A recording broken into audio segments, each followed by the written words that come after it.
bahwa judul ceramah saya adalah kebenaran Hadrat Masih Maud alaihissalam dalam perspektif nubuatan-nubuatan yang bersifat peringatan dan kabar suka.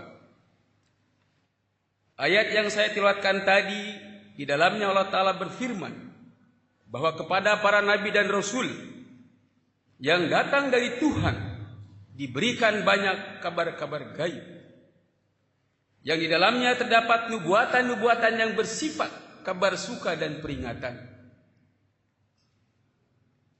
Dan tidaklah kami mengutus rasul-rasul kecuali sebagai pembawa kabar suka dan pemberi peringatan. Dan barang siapa yang beriman kepada nabi itu dan memperbaiki diri, maka Allah Ta'ala akan menjauhkannya dari segala macam ketakutan dan akan memberikannya keselamatan dari segala macam duka cita dan kesedihan.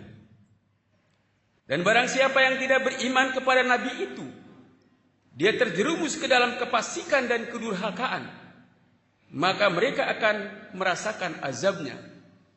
Al-Quran Surat Al-An'am ayat 49 sampai 50. Hadirin yang saya hormati, kepada orang-orang yang menyimpan keraguan atas pendakwaannya, Hadrat Masih Maud alaihissalam bersabda, jika ada keraguan atas pendakwaan saya, namun juga ingin mencari kebenaran, maka untuk menjauhkan keraguan itu sangatlah mudah. Karena kebenaran setiap nabi dikenal dari 3 hal. Pertama, dengan akal.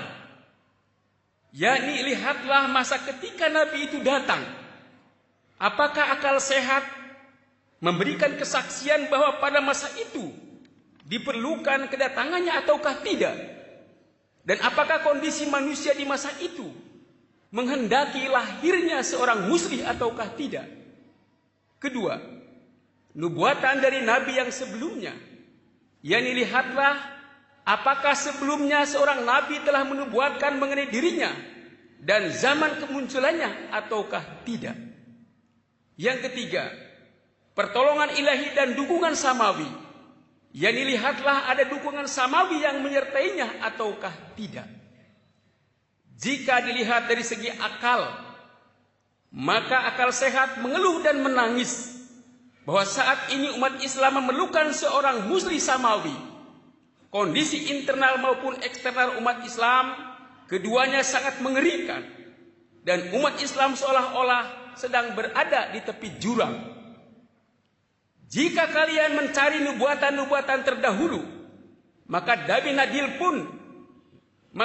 Daniel pun telah menubuatkan mengenai aku dan zaman kedatanganku.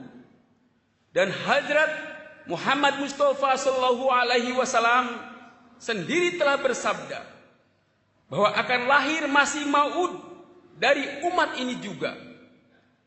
Jika ada yang belum mengetahui, lihatlah Sahih Bukhari dan Sahih Muslim, dan baca jugalah nubuatan mengenai kedatangan Mujaddid di setiap permulaan abad. Dan jika ingin mencari pertolongan Allah Ta'ala atasku, maka ingatlah selalu, sampai saat ini ribuan tanda telah jahir. Ruhani Hazain jilid 19. Hadirin yang saya hormati, nubuatan-nubuatan Hadrat Masih Maud alaihissalam pun sebagaimana nubuatan-nubuatan para nabi lainnya telah dijelaskan di dalam Al-Quran, mengandung sisi kabar suka dan peringatan. Insya Allah Ta'ala saya akan berusaha untuk menyampaikan beberapa di antaranya. Nubuatan-nubuatan yang bersifat kabar suka. Yang pertama, nubuatan mengenai kemajuan jemaat. Pada bulan Maret 1882, beliau mendapatkan ilham yang pertama mengenai pengutusan beliau dalam kalimat sebagai berikut. Ya Ahmadu, barakallahu fika, ma romaita id romaita, walakinallaha roma. Ar-Rahmanu alamal Qur'an, litungdiro qauma ma ungdiro aba'uhum, wa litastabina sabilal mujrimina. Qul ini umirtu wa ana awwalul mu'minin. Wahai Ahmad, Allah Ta'ala telah memberkati engkau Engkau tidak melempar ketika engkau melempar, akan tetapi Allah lah yang melempar. Yang Maha Pemurah, yakni Allah Ta'ala yang telah mengajarkan kepada engkau Al-Quran, yakni telah memberitahukan kepada engkau makna-maknanya yang hakiki, untuk memperingatkan suatu kaum yang tidak diperingatkan oleh nenek moyang mereka, dan supaya menjadi jelas jalan-jalan orang-orang yang berdosa, dan dikarenakan pengingkaran mereka kepada engkau akan terpenuhi hujah atas mereka. Katakanlah kepada mereka bahwa sesungguhnya aku telah diutus dari sisi Allah, dan aku adalah yang pertama beriman. Barahim Ahmadiyah. Hadirin sekalian, melalui ilham ini Allah Ta'ala telah mengutus beliau alaihissalam untuk suatu misi yang agung. Ini bukanlah misi yang biasa, bahkan misi untuk memenangkan Islam di atas semua agama-agama lainnya. Ini telah diserahkan kepada beliau.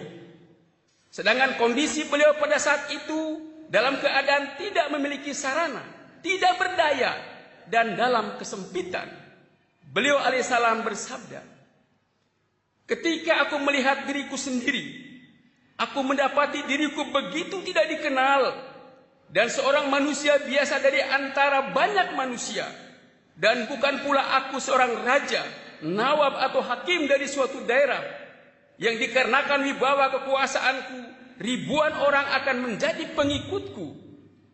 Bahkan aku seorang asing yang tinggal di suatu kampung antah berantah, dan sama sekali bukan dari termasuk orang-orang yang terhormat dan berkedudukan tinggi. Dan di saat tidak berdaya dan gelisah tersebut, Allah Ta'ala telah memberikan kepadaku sandaran dengan nubuatan-nubuatan yang bersifat kabar suka. Barahim Ahmadiyah. Oleh karena itu, Allah Ta'ala untuk menenteramkan dan memberikan kabar suka telah berfirman dengan penuh kasih sayang, ketahuilah, pertolongan Allah Ta'ala sudah dekat kepadamu. Pertolongan itu akan datang dari setiap jalan yang jauh, dan akan sampai kepada engkau melalui jalan-jalan yang menjadi dalam, dikarenakan banyaknya orang yang lewat menuju engkau. Orang-orang yang telah kami anugerahkan wahyu ke dalam hatinya akan menolong engkau. Dan ingatlah bahwa zaman itu telah tiba, di mana begitu banyaknya orang-orang akan datang kepada engkau. Engkau akan melihat dari mata mereka berlinang air mata. Mereka mengirimkan sholawat kepada engkau. Kemudian beliau mendapatkan ilham, yakni perluaslah tempatmu. Di dalam nubuatan ini telah dijelaskan bahwa hari itu akan datang, di mana orang-orang yang akan melakukan mulakat begitu ramainya, sehingga setiap orang akan sulit untuk bertemu dengan engkau. Sirajul Munir Rohani Hazain. Semua nubuatan ini di dalam masa kehidupan Hadrat Masih Maud alaihissalam telah terpenuhi dengan gemilang. Bersamaan dengan itu, begitu banyak para makhluk Tuhan yang mendapatkan kabar mengenai kedatangan Masih dan Mahdi dari Tuhan. Mereka menghadapkan wajah kekadian, dan mereka sampai ke kadian setelah menempuh jarak yang sangat jauh. Dan baru saja berlalu 25 tahun sejak diturunkannya nubuatan ini. Mengenai tergenapinya nubuatan tersebut, Hazrat Masih Maud alaihissalam bersabda, nubuatan ini harus benar-benar dipikirkan dan direnungkan. Siapa yang mengetahui bahwa ketika aku layaknya sebutir kecil benih yang ditanam, dan setelah itu tergilas oleh ribuan kaki, lalu badai pun menerjang dan angin topan pun datang, dan hiruk pikuk penentangan yang layaknya banjir telah mengombang-ambing benih ini, kemudian tetap saja aku berhasil selamat dari segala macam bala bencana itu. Jadi benih itu dengan karunia Allah Ta'ala tidak menjadi sia-sia, bahkan tumbuh dan berkembang, dan sekarang telah menjadi suatu pohon yang besar. Ini adalah pekerjaan Tuhan yang untuk memahaminya kemampuan manusia sangatlah lemah. Hakikatul Wahyi halaman 249. Hadirin yang berbahagia, Ini adalah perihal yang terjadi pada tahun 1907. Sedangkan hari ini pun sepanjang tahun begitu banyak tamu-tamu suci yang datang ke Kadian. Khususnya pada kesempatan jalsah dari berbagai negara di seluruh dunia dalam jumlah ribuan. Laron-laron pelita Ahmadiyah tertarik untuk datang ke kediaman sang Masih akhirul zaman ini. Yang kedua, pertolongan dari segi harta. Kemudian dalam nubuatan-nubuatan itu Allah Ta'ala berfirman, Tuhan akan menolong engkau dari sisinya dan akan menolong engkau orang-orang yang kepada mereka kami memberikan wahyu dari langit. Ada suatu masa ketika kakak ipar beliau mengirimkan untuk beliau remah-remah sisa makanan yang tersisa di meja makan. Akan tetapi sesuai dengan kabar suka dari Allah Ta'ala, hari ini ribuan keluarga mendapatkan makanan dari meja makan beliau.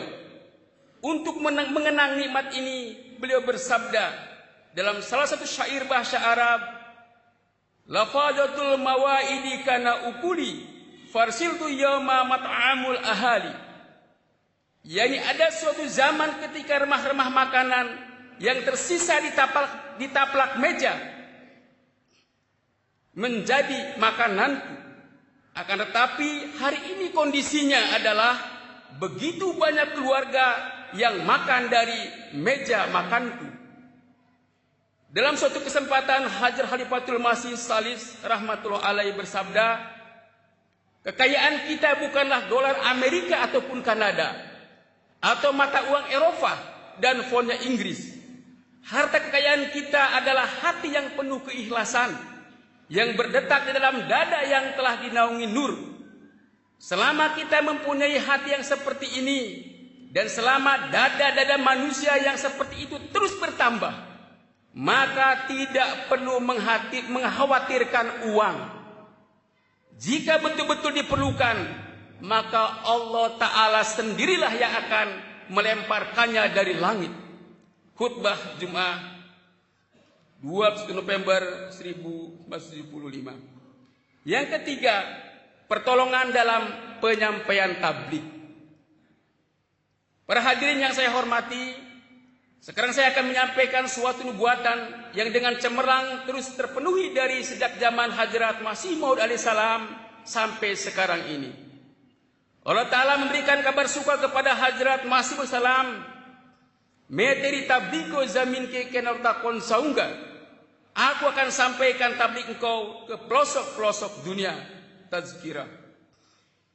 Ini adalah ilham pada tahun 1898. Pada saat itu jumlah pengikut beliau sebanyak 10.000 orang. Dalam kondisi seperti itu, ini menjadi suatu nubuatan yang agung. Karena pada hari ini, dengan karunia Allah Ta'ala telah tersebar di 210 negara. Dan jumlah anggota jemaat bukan lagi ribuan, bahkan telah mencapai puluhan juta. Sesuai dengan janjinya tersebut, Allah Ta'ala telah menyediakan banyak sekali sarana pertabligan. Misalnya hari ini untuk menyampaikan tabligh Ahmadiyah, ini Islam yang hakiki. Di seluruh dunia telah berdiri ribuan daerah tabligh atau mission house. Ribuan wakaf jendegi, mubalighin dan mu'alimin siang dan malam sibuk dalam upaya pertabligan. Untuk menyebarluaskan literatur dalam berbagai bahasa di dunia, telah didirikan percetakan-percetakan baru. Hingga saat ini, Al-Quran telah disebarluaskan ke dalam 75 bahasa. Dan yang paling besar adalah berdirinya Muslim Television Ahmadiyah Internasional, yang ketiga channelnya 20 jam non-stop. Nubuatan-nubuatan yang bersifat peringatan. Hadirin yang berbahagia, sekarang saya akan masuk ke bagian kedua dari ceramah saya ini. Dan dikarenakan keterbatasan waktu, saya akan menyebutkan beberapa nubuatan yang sifatnya peringatan. Allah Ta'ala berfirman, Kataballahu la'aglibana anna wa rusuli. Allah Ta'ala telah menetapkan bahwa aku dan Rasul-Rasulku pasti akan menang. Al-Quran surah Al-Mujadalah ayat 22. Sesuai dengan hukumnya yang abadi, sebagaimana Allah Ta'ala telah memberikan banyak kabar suka mengenai kesuksesan beliau yang luar biasa. Allah Ta'ala pun telah mengabarkan mengenai kebinasaan, kegagalan dan kehinaan para musuh-musuh beliau alaihissalam. Allah Ta'ala menurunkan ilham kepada beliau, Inni muhinum man aroda ihanataka. Aku akan menghinakan orang-orang yang menghinakan engkau. Tazkirah.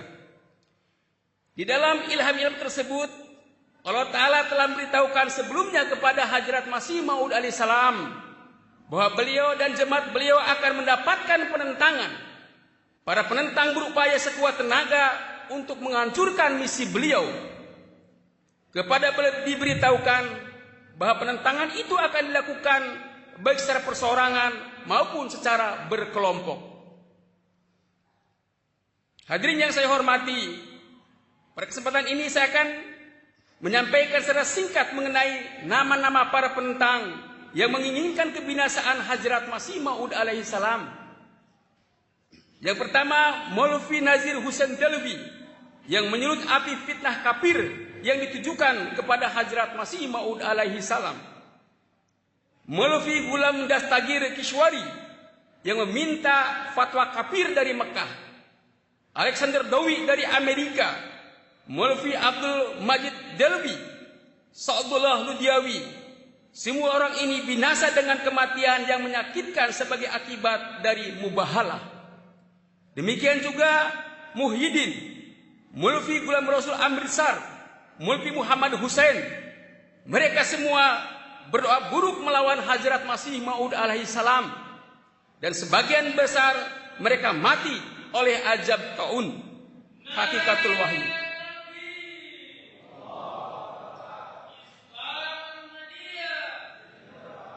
Pada tahun 1974, Perdana Menteri Pakistan Zulfikar Ali Bhutto yang demi menyenangkan para ulama yang buruk di dalam Majelis Nasional Pakistan mengatakan Ahmadiyah sebagai minoritas non-Islam. Ia beranggapan bahwa sekarang tidak akan ada yang bisa menggoyang kursi kekuasaanku. Akan tetapi sebagai penggenapan dari wahyu kalbu yamutu alal kalbin, anjing mati di atas anjing. Tidak ada kekuatan duniawi yang bisa menyelamatkannya dari ajab ilahi yang sangat menyedihkan. Kemudian seorang ahli strategi militer, Ziaul Haq, yang memisalkan Ahmadiyah sebagai kanker, telah melancarkan suatu ordonasi yang sangat zalim untuk melemahkan Ahmadiyah dan menangkap secara langsung Khalifah Ahmadiyah. Akan tetapi merupakan suatu mukjizat. Allah Ta'ala telah memberikan taufik kepada Khalifatul Masih Arabi rahmatullah alaih untuk hijrah ke London dengan selamat. Dan di sisi lain, sebagai akibat dari mubahalah, Fir'aun di zaman ini tersebut bersama dengan laskar yang dibawanya menjadi korban dari kecelakaan pesawat. Mereka tercerai-berai di angkasa dan tidak ada satu bagian dari tubuhnya pun yang ditemukan dalam kondisi utuh. Benarlah nubuatan berikut, inilah kesudahannya, yakni seperti yang dialami oleh Fir'aun dan Haman. Hadirin yang saya hormati, sekarang saya ingin menyampaikan suatu nubuatan yang agung lainnya. Pada akhir tahun 1896, taun menyebar Mumbai dan desa-desa di sekitarnya, dan ribuan orang tewas karenanya. Sedangkan Punjab pada masa itu sama sekali tidak ada tanda-tanda taun. Allah Ta'ala memberikan kabar suka kepada Hadrat Masih Maud alaihissalam bahwa Punjab pun taun akan menyebar. Beliau alaihissalam bersabda, hari-hari yang sangat berbahaya dan musibah sudah diambang pintu. Rohani Hazain. Para penentang sangat menertawakan nubuatan ini. Mereka mencaci maki dan mengajukan berbagai macam keberatan. Akan tetapi pada akhirnya wabah taun masuk ke Punjab dan menciptakan kerusakan yang seolah-olah telah terjadi suatu kiamat. Ribuan desa menjadi tidak berpenghuni dan ratusan kota menjadi kosong. serta 12 juta jiwa menjadi korban tewas. Tarik Ahmadiyah. Hazrat Masih Maud bersabda lagi, tahun ini akan mengembangkan jemaat kita dan akan menghancurkan para penentang kita. Dalam setiap bulannya minimal 500 orang dan kadang-kadang mencapai 1.000 hingga 2.000 orang masuk ke dalam jemaat kita dengan perantaraan tahun. Oleh karena itu, bagi kita, tahun merupakan rahmat. Dan bagi para penentang, adalah bencana dan azab. Rohani Hazain. Nubuatan mengenai revolusi duniawi dan politik, serta kemenangan Islam di seluruh dunia. Hadirin yang saya hormati, dalam kaitannya dengan nubuatan yang sifatnya peringatan, sekarang saya ingin menyampaikan secara singkat nubuatan-nubuatan agung yang berhubungan dengan revolusi dunia dan politik, yang sebagai akibatnya telah merubah peta atau gambaran dunia. Sampai saat ini, dunia telah mengalami 2 perang yang sangat besar dan mengerikan. Mereka dipusingkan dengan perang dunia ketiga yang akan terjadi. Hazrat Masih Maud bersabda, akan terjadi suatu kekacauan. Itu akan menjadi kekacauan yang pertama. Semua raja akan saling menyerang satu sama lain dan akan terjadi pertumpahan darah yang sedemikian rupa sehingga tanah dipenuhi dengan darah. Dan rakyat dari segala raja pun akan saling berperang dengan satu sama lain hingga mengerikan. Akan tetapi kehancuran internasional dan pusat dari semua kekacauan itu adalah Syam atau Syria. Tazkirah halaman 798. Demikian juga beliau mengabarkan mengenai betapa mengerikannya perang dunia ketiga sebagai berikut. Wahai Eropa, engkau tidak dalam keadaan aman. Dan wahai Asia, engkau pun tidak aman. Dan wahai para penghuni kepulauan, tidak akan ada Tuhan buatannya akan menyelamatkan kalian. Aku melihat kota-kota runtuh dan wilayah-wilayah yang berpenghuni menjadi kosong. Barang siapa yang mempunyai telinga untuk mendengar, dengarkanlah. Hakikatul Wahyi. Mengenai topik ini, Hadihatul Masih Salib rahmatullah alaihi bersabda, matahari Islam akan terbit dengan seluruh kecemerlangannya dan akan menerangi dunia ini. Akan tetapi sebelumnya merupakan suatu kepastian akan terjadi. Dunia akan melewati suatu kehancuran internasional. Suatu kerusakan berdarah yang akan mengguncang umat manusia. Akan tetapi janganlah lupa bahwa ini adalah sebuah nubuatan yang bersifat peringatan. Dan nubuatan-nubuatan peringatan bisa ditangguhkan dengan tobat dan istighfar. Bahkan bisa digagalkan. Jika manusia kembali kepada Tuhannya dan bertobat serta memperbaiki amalan mereka, maka sekarang pun mereka bisa selamat dari murka Tuhan. Khutbah Nasir jilid awal. Sekarang yang terakhir saya akan menutup ceramah ini dengan satu kutipan dari sabda Hadihatul Masih Al-Khamis, ayat Allah Ta'ala binasri aziz. Beliau bersabda, berdoalah dengan penuh kepedihan untuk menyelamatkan umat manusia dari kehancuran. Berdoa jugalah untuk menggagalkan peperangan. Dengan doa dan sedekah bala bencana dapat digagalkan. Tugas dari para pengikut Hazrat Masih Maud alaihissalam adalah menyebarluaskan pesan ini.